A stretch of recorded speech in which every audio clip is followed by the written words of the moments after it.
What's up guys, this is Anime Crossover. I'm back with another episode of Naruto was the Legendary Sliver Fox Part 11, and if you did enjoy this video, give this video a like, and if you're new to my channel and like my content, subscribe and hit the notification bell for more crossover fictions with a twist. Now let's begin this new video. 21st Chapter 1. Do not own the Naruto anime, manga or any of its characters. Here's Chapter 21 of Naruto the Silver Fox. And I'd like to confess right now that I don't know much about the curse mark, so I just made some things up about it, and in the next chapter. I hope you like it. And here's a roster of friends: Naruto, Kira, Kyuubi, Hinata, Kurenai, Anko, Yugito, Ayame, and the last one still up for election. Check profile. Karen, Sasuke, Sakura, Ino, Yugo, Haku, Kin, Tayuya, and Sasuke Sakura. Neji, Tenten, Shikamaru, Tamari, Kira, Haim. What exactly is this white snake? Naruto inquired. I'll tell you when we arrive at the tower. This also has something to do with the curse mark Orochimaru bestowed on Sasuke's clone. I'm afraid this also involves you, Naruto-kun, and the legend that revolves around your appearance, a worried Kira said. You mean, how the K9 Alliance members were initially taken aback by Naruto's silver fur? Sasuke inquired. Kira nodded, but couldn't get her mind off what Anko had just told them. But her thoughts were disrupted when she felt two loving arms circle around her, their tails intertwining with her own. I promise, nothing bad will happen to me, Vixenheim, Naruto said, holding Kira in a loving hug and softly stroking her hair. Kira noticeably relaxed in Naruto's embrace, submerging her face in Naruto's chest. I'll hold you to that promise, Foxy-kun.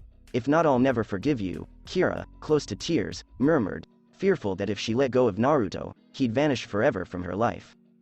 Kin and Hinata were kneeling on the ground, Anko's head lying on Hinata's lap, as she examined Anko's wounds with her Byakugan, seeing that they were steadily healing, when she spotted two black leather handles with gold breaking point tips sticking out from beneath Anko. After ensuring that the blades were not impaled inside Anko, Hinata drew on the handles, revealing two shuttle curved blades with a threatening, yet graceful, appearance in the sunshine escaping between the trees.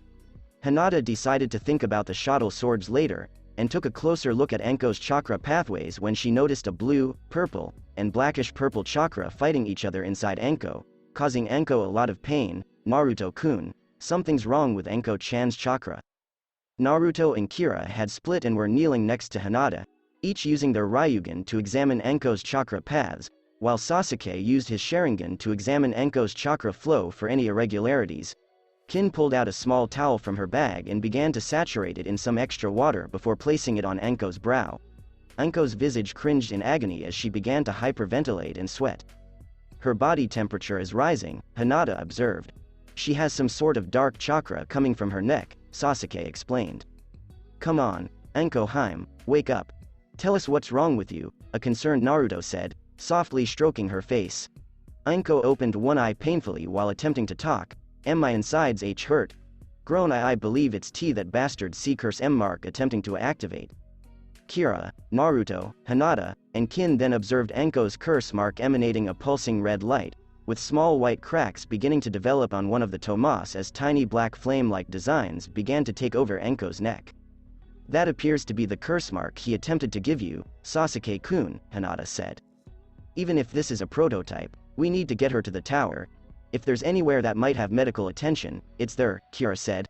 Let's see if we can block off some of the chakra to alleviate the pain, Hinata said as Naruto and Kira assisted Hinata in blocking off some of Anko's chakra points where the black chakra was taking over after noticing how the purple and blue chakra were working together to fight the black chakra, with Sasuke monitoring her chakra flow. I'm sorry Naruto-kun, Naruto said after a few minutes, with Anko nuzzling on Naruto's neck for support. I'm sorry you have to see me this frail, Anko sobbed. It's okay, Anko-heim, I don't see you as weak. All I see is one of my beautiful mates in trouble, and I'm not leaving your side, Naruto said, clutching Anko firmly. Thank you. Darling, Anko said quietly, making Naruto flush as Anko licked Naruto's neck affectionately. Kira tied some medical bandages around Anko's shuttle, making an improvised sheath and holder for her to take as they made their way to the top. It appears that helped retrain the black chakra a little, but it appears that it's slowly starting to open her chakra points again. We need to hurry if we want to get her help, Hinata said as she examined Anko's chakra points. Team 7 and Kin leapt from treetop to treetop at full speed until Sasuke scented Kin's comrades and said, "Naruto, wait. It's them, I can smell Kin's teammates close by." Naruto, Kin, Kira, and Hinata said as they landed in various tree branches, gazing at Sasuke, who was staring attentively through the tree line in a different direction. "And we're right next to the tower. These guys have worse timing than Kakashi-sensei," grumbled Naruto. "What should we do?" Naruto asked, looking down at Anko, who continued to grimace in agony every now and then.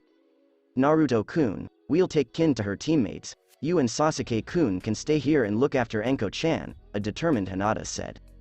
"Do you think that's a good idea, Hinata? We could wait for them at the tower entryway. After all, everyone will be there. Besides, after hearing how they treat women and how quickly they sacrifice Kin, I wouldn't trust them as far as I could sink my claws into them," Sasuke said, imagining various ways to torment Dozu and Zaku if they had any strange notions about his two foster sisters and Kin. "We can disguise some of our shadow clones to look like you two, and we can keep some in reserve in case things get heated up. Furthermore, if we wait for them at the tower, they may have a sound Jonin with them, placing Anko-chan in peril. Due to our sensitive ears, two mongrels wielding sound-based weaponry is terrible enough, but throw in a Jonin and it could cost us dearly." "Don't worry, Sasuke, we'll be fine," Kira assured him. "Kira-chan, Hinata-chan, please don't go be by yourselves," Anko groaned in agony, part of her left arm and part of her left face coated in the flame-like pattern. "It's entirely my responsibility that I'm in this state. I can go to the T-tower using my." "Absolutely not," said Naruto, "I'm not letting you go in this state. I told you that I would be by your side until the end, and that is exactly what I plan to do. I would never pardon myself if something happened to you. So, please, save your vitality and relax, Anko-heim," Naruto said gently. Anko was taken aback by Naruto's remark because no one has ever shown her this much love and kindness, not even some of the men she used to date who pretended to care about her but were only interested in getting Anko in bed with them. "Why are you so nice to me, Naruto-koi?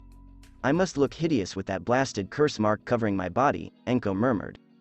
"Because I love you, and I couldn't care less about some stupid curse mark covering your body," Naruto explained. "To me, you're still my Anko-heim, the woman who saved me when I was little, one of the few people who ever showed me compassion, and one of the most beautiful women I plan to spend my life with." Anko blushed just from being complimented like that. Even when she's in agony, Naruto is still able to brighten her up and make her feel like she's the most important person in the world. "Anko-chan, just rest for the time being. You really need your strength.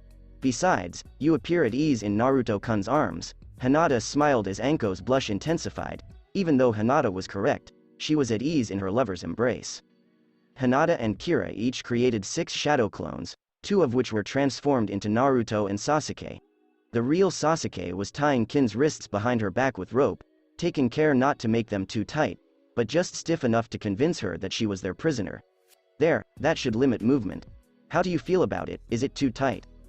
Kin attempted to move her limbs but found it difficult to do so. "No, this feels fine, and the knot you used is designed specifically for captured ninja. I'm impressed. I learned it from my brother years ago. He wasn't an Anbu commander for nothing. After all, he was constantly out of ink to make his chakra restriction seals, so he needed a backup. Now, Kin-chan, we'll put you to sleep with a simple genjutsu, and when you wake up, pretend you're afraid of us. Don't worry, you won't feel anything," Kira said, as Kin began to drowse and ultimately lost consciousness, with Sasuke catching her before she struck the ground. As Hinata, Kira, and their clones approached Kin's comrades, Sasuke passed Kin over to his replacement. "Together with Dozu and Zaku, at least we only had to steal a heaven scroll. Now we just have to find that weakling of a girl," Zaku said as he tossed a heaven scroll with his strong arm. "I should make you hold this," muttered Dozu, clutching an earth scroll in his gloved hands. "Just stuff it in your pouch like before," a disinterested Zaku said. "Why would I do that? Don't you know where this thing has been?" Flashback: Zaku and Dozu had just fled the Leaf Ninjas, abandoning Kin behind in the hopes of slowing them down. When the two were a safe distance apart, Zaku chose to treat his fractured arm when Orochimaru appeared in front of them, saying, My, I see you ran into some trouble with your mission." "Lord Orochimaru," exclaimed Dozu as Zaku emerged next to him and they both kneeled in front of Orochimaru. "Forgive us, my lord. We were ambushed by the other Leaf Genin. We pledge not to falter in our next meeting." Forget the mission. Just go to the tower for now and wait for further orders, Orochimaru said, looking around for his third teammate. We had to abandon her and our scroll. The Uchiha's 2 female comrades were badly weakened as a result of our weaponry in their sensitive ears. When the Uchiha and the silver-haired juvenile awoke, the other Leaf Genin had already restrained us, preventing us from using our weapons too. You fools, exclaimed Orochimaru, making Zaku and Dozu tremble in terror. But, my lord, she was a wimp, she wasn't even able to. It's not that you're an idiot. One of the rules from this secret section of the exam states that all members of a squad must be accounted for. If even one member goes missing, whether deceased or living, the team is eliminated from the game. These tests are designed to determine whether or not a person can command a group, and if one person goes AWOL on a basic delivery assignment, the entire team is deemed unfit to participate. I won't have you dishonor the name of the hidden sound village after we've only just arrived. It'll make us appear weak, which I will not accept, sneered Orochimaru, making both youths in front of him shiver in dread. Go find her and make sure she's still alive, or you'll be with her in the afterlife. Why yes, my lord, exclaimed both boys as they began to walk back towards the Leaf Genin until Orochimaru halted them. And what about your missing scroll? Orochimaru pressed on his stomach, causing him to vomit the earth scroll he had ingested earlier during his fight with Team 7. This should shorten your search for both scrolls, Orochimaru said, holding out the drooling earth scroll in his palm. Zaku and Dozu exchanged glances until Zaku noticed Dozu's sleeves past his entire arm, stretching well past his hands. My arm is broken, and I need to tend to it, a naive Zaku said. I hate you, muttered Dozu to Zaku. Flashback comes to an end. I'm going to murder him the moment he falls unconscious, Dozu thought as he saw 4 blurs materialize in front of him, showing themselves to be Team 7 members. You brats again, this time I'll make sure to bury you all, screamed Dozu, rushing directly at them, when Kira materialized in front of him, striking him in the stomach and ramming his mummified face into the ground. That was yesterday. When a water arrow pierced Zaku's shoulder, he placed the Heaven Scroll in his pouch and extended his good arm towards Kira. We didn't forget about you, little boy, Hinata sneered, recalling Zaku's use of her as a human cookie cutter against a tree, and was prepping another water projectile, this time aimed between his thighs. You may have had the advantage when we were weak, but not this time, Kira said as she shoved a kunai under Dozu's device, where he was vulnerable, causing Dozu to scream in pain. What do you want? Groan. What could you possibly do with our scroll? We came here to return your teammate, Sasuke, explained. We don't need a captive when we already have what we want from you, Naruto said. Sasuke freed Kin's genjutsu, causing her to awaken. I'm sorry in advance, Sasuke said as he cut Kin's rope and forcefully shoved her to the ground, Kin swiftly backing up, feigning to be frightened of them. Next time, we won't show mercy, Kira grumbled as the party of 4 vanished in a puff of smoke. Should we follow them? Groaned Zaku, clutching his injured shoulder and fractured arm. No, we must obey Lord Orochimaru's orders and proceed to the tower for the time being. Kin, you should count yourself fortunate to be living. Lord Orochimaru informed us that we wouldn't be able to advance to the next round without you. Apart from the obvious, I suppose you do have some utility after all, Dozu said, gazing at Kin as if she was attempting to undress her. Like you could do anything like that, Kin snarled as she read one of her senbon needles. Humph, please. Why would I want the sloppy seconds of a demon? I'd rather catch them when they're least expecting it. I'd rather take that blue-haired vixen and show her who's really in charge, grinned Zaku, licking his lips and looking insane. Kin wished to murder her 2 teammates right away, saying, how dare they conceive of hurting Hinata Onisan? But I need to be patient, and the paper Naruto Onisan gave me is still with me. I just pray they get Anko-san assistance soon. Together with Hinata and Kira. I hope I wasn't too rough with her, Hinata fretted. Maybe I shouldn't have pushed her so hard, or at least a gentle nudge would have sufficed. Giggle. You must be an angel, Hinata-chan, to be concerned about something like that. Kira-chan, that's not amusing. What if I really harmed her? All I want to know is if she's okay. Are you certain about that? You weren't too concerned about that other guy when you were after his genitals, Kira observed. That thing doesn't deserve to be called Amon, he should be put down, snarled Hinata. My, Hinata-chan, aren't you flirtatious? Perhaps next time you can ride Foxy-kun for all he's worth, teased Kira, nearly causing Hinata to slide from her tree limb while sustaining a heavy blush. Kira-chan. You're so cute when you blush and stutter like that, Kira exclaimed. Naruto, Sasuke, and Anko are present. Naruto and Sasuke were seated on a limb, Naruto clutching Anko close to him, waiting for the ladies to return. I hope they're okay, a concerned Naruto said. I'm with you, I just hope Kin is okay with those two. She's still holding the scroll I gave her. I'm just hoping she doesn't have to use it. Both boys waited until Anko's hold on Naruto's shoulder tightened, the flame-like pattern encompassing half her face, half her body, and her entire left arm gradually taking over. It hurts. Speak to me, Anko Heim. It hurts so much, the pain is unbearable. At that time, Kira and Hinata arrived to see how much pain Anko was in and how quickly her state was deteriorating. Rush to the tower. Team 7 jumped from branch to branch at maximum pace once more, hoping to make it in time, with Naruto encouraging Anko, just a little longer, hold on for just a little longer, and we'll be there. Anko Heim. Don't fear, we're nearly there. I'm scared, and Naruto Koi. I'm sorry about that Anko Heim. Sobbed Anko as Naruto attempted to close off some chakra points to try and recede the curse mark again, but it was futile. It just opened up all of the points he closed off in an instant, causing Anko more agony. I was only attempting to alleviate your suffering. It's alright, and Naruto Koi. I know you were just trying to help. Team 7 could see the tower approaching when Hinata spotted several figures dressed in black ready for an ambush. I see several foes ahead of me. They're all shadow clones of the Rain Samurai we met earlier. He appears to have brought his pals this time. These little distractions are really starting to irritate me, Sasuke grumbled. Can you point out the source? Hinata surveyed the area for the initial corpses when she noticed them hiding behind an old log. I see them, over there, she said. Growl. If they want a shadow clone battle, they'll get a shadow clone battle. Kira exclaimed, Naruto-kun, we'll protect you. Our clones will deal with those forgeries and copies. Our top goal is to get Anko-chan to the summit. Fine, but I have first dibs on the first shot, Naruto said, grasping with one of his tails pointing directly down. Miyasu, Chaos Inferno, burn them to ashes. Naruto stabbed Miyasu into the ground in front of him as 3 walls of fire erupted from the ground, directly towards where the Rain Ninja shadow clones were waiting, and was able to disperse a large number of shadow clones when several more began to emerge from the ground and surrounding trees.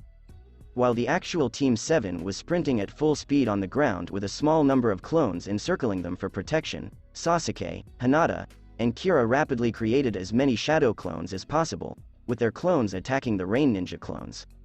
Using Rain Ninja, the 3 Rain Ninja had just barely avoided one of the incoming fire strikes when they realized that it had taken out a significant number of their clones. When the 3 saw a big group of shadow clones attacking their own, they rapidly created new clones, saying, looks like these punks also know the shadow clone jutsu. How do you think we should proceed? Just as we planned, we'll tire them out before stealing their scroll. All I want is vengeance, and then I'm going to keep that jerk Uchiha's tail as a trophy. With the help of Team 7, when Sasuke noticed the Rain Ninja up ahead looking for them and made several more clones to creep up on them before they noticed the Team 7 was able to escape several clones' guards. Using Rain Ninja, what happened to those freaking punks? They're ahead of you. Those little brats seriously believe they can outrun us. Wait a second, the silver-haired one is carrying someone. I'll say it's that previous Proctor babe. What I wouldn't give to be able to access that. I propose that we beat the crap out of those brats and see if we can break her. How about I break you until you beg for your pathetic lives, said a voice from behind the 3 Rain Ninja, only to be met with a punch. With the help of Team 7, when Hinata, Sasuke, and Kira got their clones' recollection about the other clones puffing out of existence, Team 7 began hearing several popping noises from behind them. It appears that my plan worked. Those Rain Ninja had planned to attack us and thought it would be amusing to break Anko. Fortunately, I spotted them before they discovered us and chose to dissuade them from harming Anko or anyone else. Thank you, Sasuke. When we return to the village, I'll buy the first round of sweets and tea from your favorite stand, Naruto said, relieved. That's all I ask, Sasuke grinned. This is the tower. Where the hell is everybody? The group of 5 wondered as they entered the tower, searching for anyone who could assist them in finding a doctor. Naruto shouted, hey, we need help here. Scrolls. Oh, open both scrolls, Anko grumbled. Kira and Hinata unsealed the heaven and earth papers right away, only to discover what appeared to be a summoning seal with the kanji for human in the middle. Both scrolls began to emanate smoke, prompting both females to throw them until they collided, emitting a large amount of smoke when a popping sound was heard. When the smoke dispersed, Aruka stood on top of both manuscripts, beaming at them. "Hey guys, congratulations on what happened to Anko. Please, Aruka-sensei, we need a medic for Anko Heim. She's in a lot of agony, and her curse mark is activating," pleaded Naruto. "Follow me right away." Aruka didn't have time to ponder how Naruto discovered Anko's curse mark.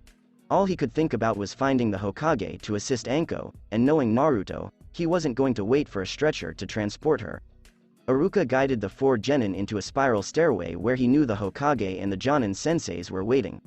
After sprinting several flights of steps, Aruka barged through the door, panting. "What, Aruka?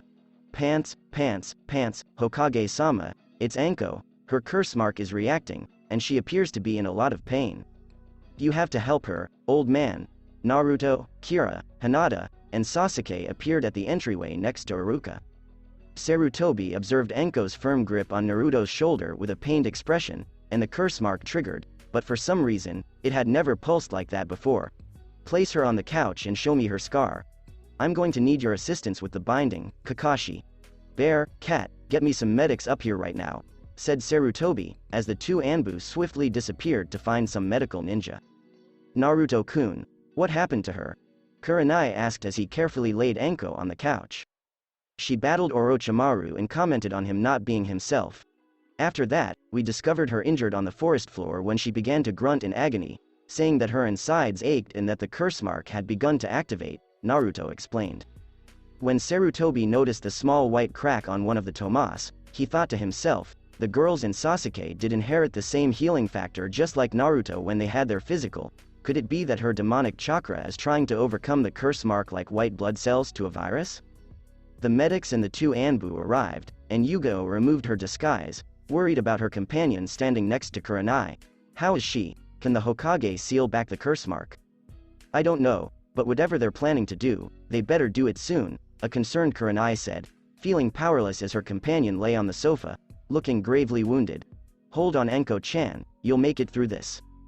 Yugo was beginning to fret when Sasuke embraced her in an attempt to be helpful, praying that Anko would somehow survive. The doctors examined Anko with their mystic palm jutsu, but the moment they touched Anko's forehead, they were stunned, causing them to back off with their hands displaying chakra burns. What the heck was that? "It appears that if we try to touch her with chakra, we will be burned. I got a brief analysis before her chakra burned me. She appears to be unconsciously suppressing the curse mark's chakra, but I'm worried the curse mark appears to be prevailing, as it feels stronger than ever. At this pace, her chakra coils could be seriously damaged, leading to significant organ failure and death," explained the medic, causing everyone to go wide-eyed and Naruto to collapse to his knees. "It's all my fault. It's all my fault. She wouldn't be suffering like this if I hadn't marked her and made her into a half-demon, and her demonic chakra wouldn't be working on the dreaded curse mark. I'm going to lose one of my precious people because of me," Naruto thought, floods of sadness and remorse streaming down his cheeks. "Naruto-kun." Kurenai couldn't take it anymore and swiftly encircled him in a hug with Kira and Hinata following Kurenai's actions. "Anko Heim, listen to me carefully," Naruto said as he left the warm hug of his friends and kneeled down next to Anko. "I'm going to remove my partner mark, which will eliminate your demonic chakra, and you'll be able to suppress the curse mark more readily. I need you to agree that you will not be my mate," Naruto said gently, shocking everyone in the room. "I refuse to have my mark removed," Anko moaned. "However, Anko Heim, Naruto Koi, you made my day when I got this stamp from you. It made me feel like I'd finally discovered someone who appreciated me for who I was. I didn't have to conceal behind a mask, and I wasn't scared to let anyone get too close to me. I could just be myself, knowing that the person I love will always be there for me when I needed him. If I had to choose between dying happy and living with the agony in my heart, I'd rather die happy," winced Anko, her left hand softly caressing Naruto's whiskered cheekbones. Naruto couldn't stop crying and carefully grasped Anko's hand, kissing the palm of her hand. He didn't mind that the curse mark encompassed her entire left hand. To him, this was still his Anko, his mate, and his affection.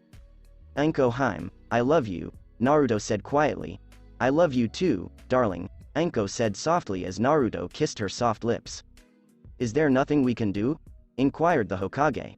"If we can somehow overpower the curse mark, It may recede back into its original form, and you may reseal it, Hokage-sama, but any attempt to use chakra on her will result in a severe backlash that burns the user. After hearing what the doctor said, Naruto had an epiphany and decided to put his plan into action. Anko, I have a plan, do you trust me? With my life, darling, whatever you want to do, go for it. This will hurt for a while, but please try to bear it, Naruto said as he leaned closer to Anko's throat, grabbing her left hand. Naruto sank his teeth into Anko's neck, sending out his own silver chakra inside Anko's chakra coils as his entire body was coated in blackish purple lightning, causing both him and Anko to moan in agony. What are you doing, Naruto-kun? Wait, it working. Hinata said to an anxious Kurenai as she was about to yank him off. The energy of the curse mark is deteriorating. Everyone began to observe that Hinata was correct. The patterns on Anko's body were gradually returning to her, as was the initial curse mark on her shoulder.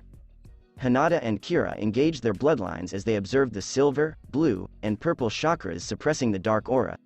Kira couldn't stand it any longer and chose to assist her friend, biting down on Anko's right shoulder, sending demonic chakra her way, with the blowback affecting her as well. Hinata and Kurenai followed, with Kurenai standing next to Naruto and Hinata standing next to Kira, each releasing their own evil energy to aid Anko in repressing the curse mark. The patterns began to pulse faster as it was forcefully shoved back, with each of the fox demons not easing up on their chakra flow. Sasuke and Kakashi activated their Sharingan, marveling at Anko's chakra flow as the curse mark fiercely fought back to reclaim control. Naruto, Hinata, and Kira pushed more chakra, making their bodies glow the same color as their energy and suppressing more of the curse mark. I want to survive. I want to spend my life with Naruto Koi and the others. Anko cringed in agony as the backlash affected her as well. I want to share the rest of my existence with everyone. I want to make love to him and have offspring with him. I'm not going down without a fight. I'm not going to give up. I will not give up. And I'm not going to let some serpent bastard named Curse Mark spoil my day. Naruto, Kira, Hinata, and Kurenai were all clearly pushed back from the blowback effect, each with several burned scars on their bodies. Naruto immediately stood up to assist Anko again when he realized that she was surrounded by a cloak of purple chakra, and the designs of the curse mark were glowing a foreboding red color. As the designs receded back into the curse mark, Anko's features began to become more feral, with slit eyes, pointed canine fangs, and extended talons. Another crack was forming on one of the three tomas, and Anko was still fighting the curse mark with increased energy. I'm not going down without a fight. I'm going to defeat this monster once and for all. Don't abandon Anko. Defend yourself. Just a little more Anko, and then we can seal it again, exclaimed Sarutobi as he prepared to secure the curse mark with Kakashi once more. The Hokage questioned Anko, Anko, what are you doing? As she continued to restrain the curse mark until it returned to its natural shape. Something I should have done, grumbled Anko as the curse mark began to glow brightly and more fractures appeared. Come on, Anko-chan, you've got this, break it, Yugo urged. Don't give up until the end, Anko-chan, exclaimed Kurenai. Anko forced more of her demonic energy as she sensed the curse mark weakening.